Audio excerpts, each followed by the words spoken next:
to deliver is that he's able to kind of look like a fool, but then also be in charge at the same time. Yeah. And I mean, you can't, disliking the guy and seeing that he's just a skilled salesman. He always has been. Yeah.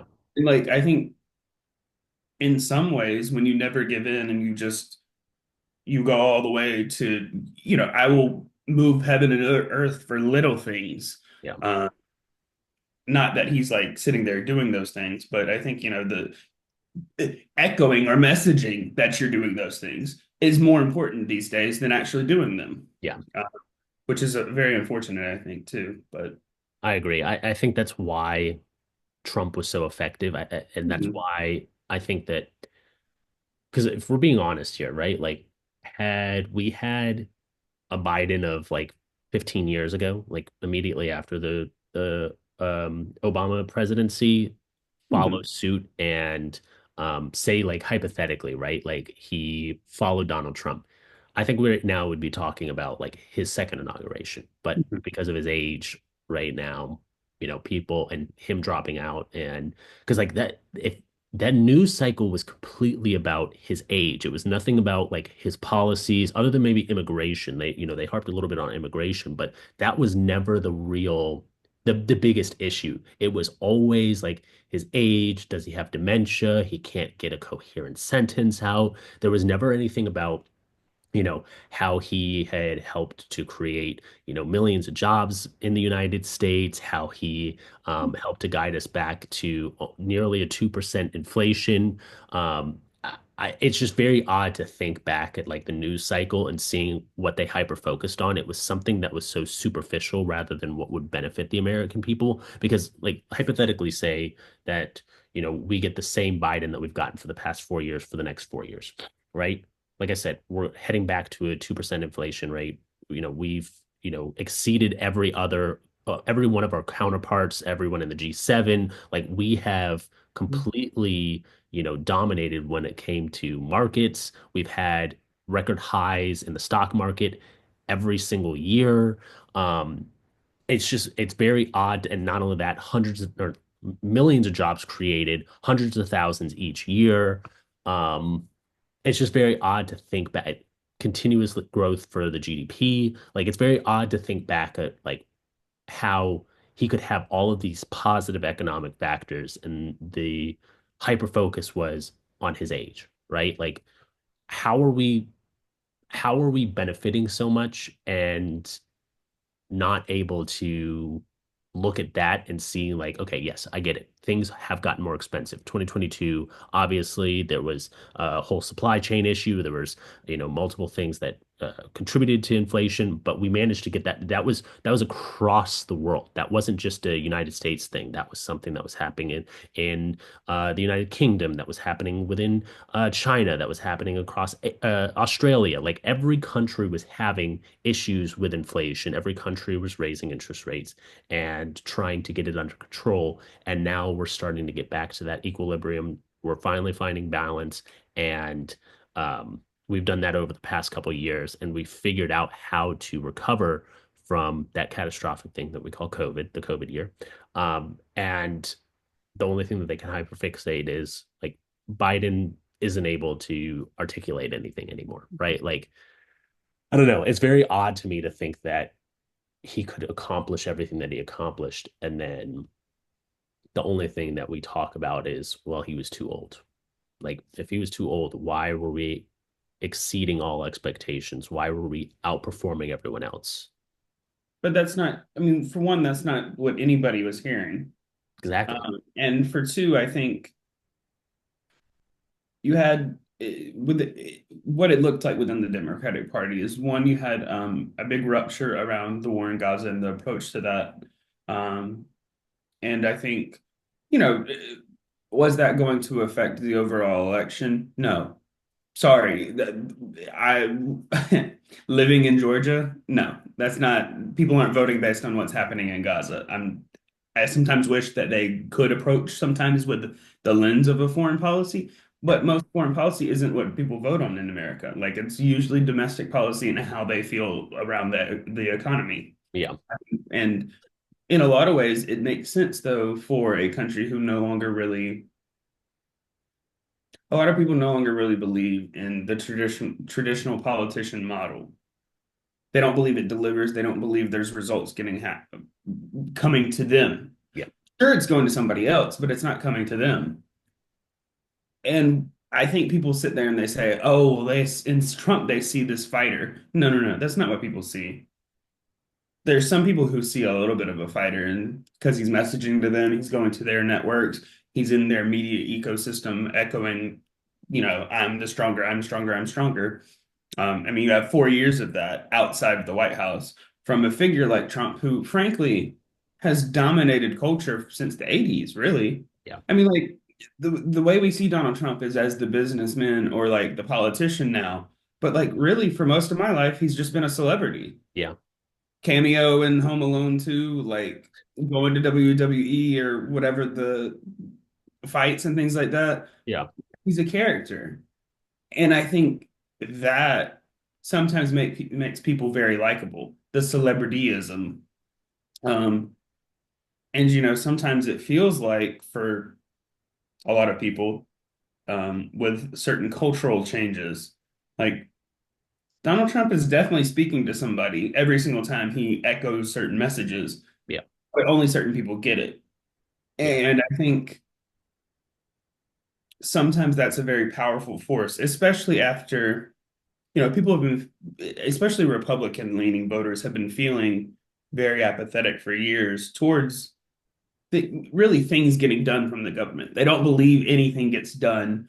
And then, you know, years down the line, in 2, 3 years, when these plants and factories are being built and we're having new car models and a boom in certain economic venues and things like that, people aren't going to see it as a Biden success.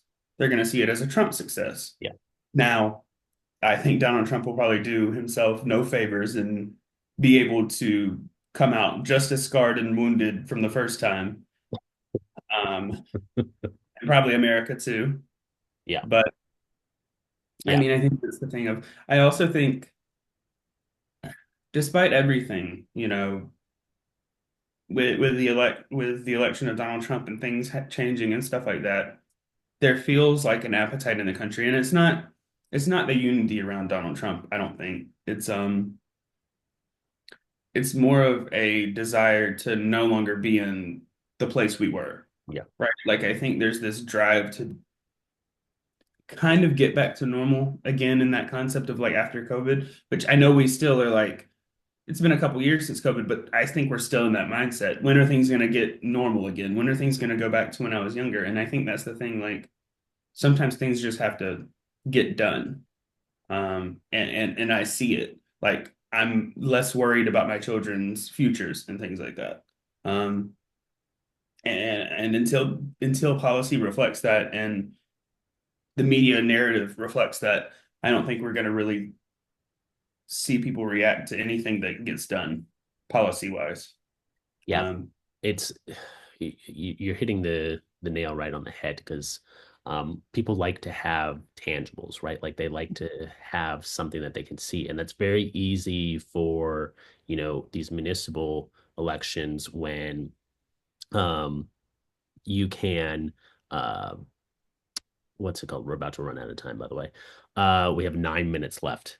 But we look at these municipal offices and you see like we actually have like these parks that are built and they're naming these parks after, a mayor or a city council member. And so like we have that tangible thing that we can look back at and say like this is what this politician went and accomplished, where it's very difficult to do the same thing on a federal scale, on a large scale such as this.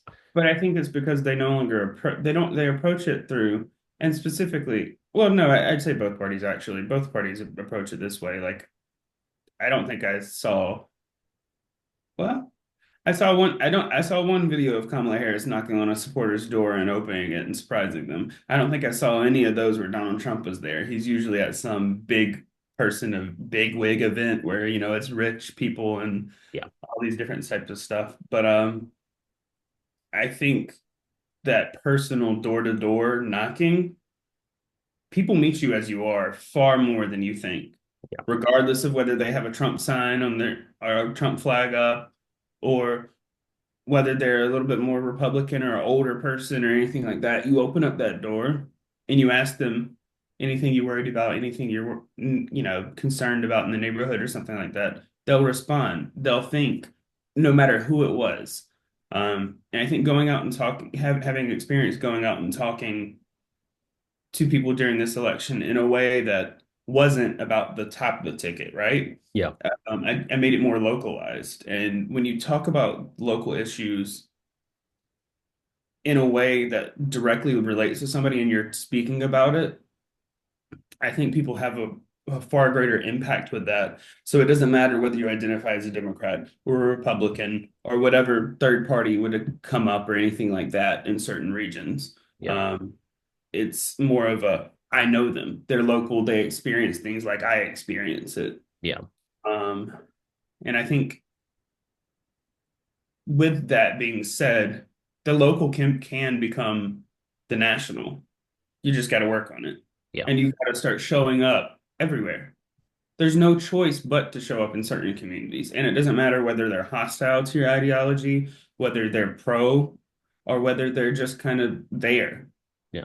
Like we usually in politics, we cut the districts down into the percentage of Republicans and the percentage of Democrats. That entire percentage of people in that district, those are your people to talk to. Yeah. It's not about the party. And I think we've become searching for voters, and the voters are there. They just might not look or speak or say the right things the way you want them to. But Yeah. you got to show them why you're fighting for them and what you're delivering. Um, and we'll see if either party really honestly does anything because as much as there's like certain Republican loyalists so excited, I think the mood of the nation overall is kind of like nothing's going to change. It's not going to get that much better. And until people actually do feel like it's going to get better, I don't think anything really changes besides we just keep on the same path in some ways. Yeah. I agree. Like I said, we only have a couple more minutes left. I apparently have to upgrade in order to extend time. But before we leave, I wanted to know how much of Trump's cryptocurrency did you buy, and how rich are you today? Yeah, I'm not that much richer today, unfortunately. Uh, honestly, I prefer Melania a little bit more, so I Okay. might go with hers. But I gotta wait, see which kid comes out with the next one, and then I'll pick my favorite. Kind of stack the deck with them.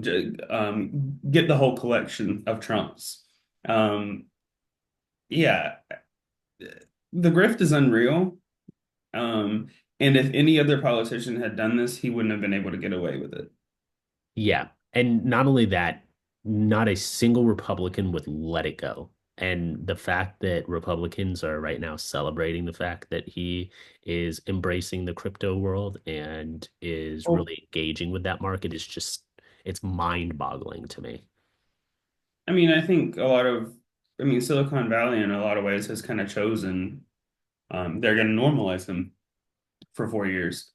Um, At least try to normalize him. I think that you can He's only the go. president. I feel like that's as normalized as you can be, and it doesn't mean everybody accepts what you're doing or believes with you, but you have frankly control of all three branches.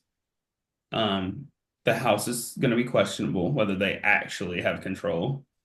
Um, but I mean, that's normalization and beyond that, the party is Trump's party now. You have to kind of echo that messaging, which for Democrats isn't always as bad as people frame it to be. Like, I think there's a lot of arguments to be made because if you start hammering it hard enough, Donald Trump's wealth increased $26 billion before he became president. What about yours? Did you see any of the money? Like a couple months ago, everybody's struggling. The economy's awful. Egg prices are so bad, and we're struggling to make ends meet. I just need Donald Trump to come in and lower grocery prices. That's gonna be difficult. we don't know if we can do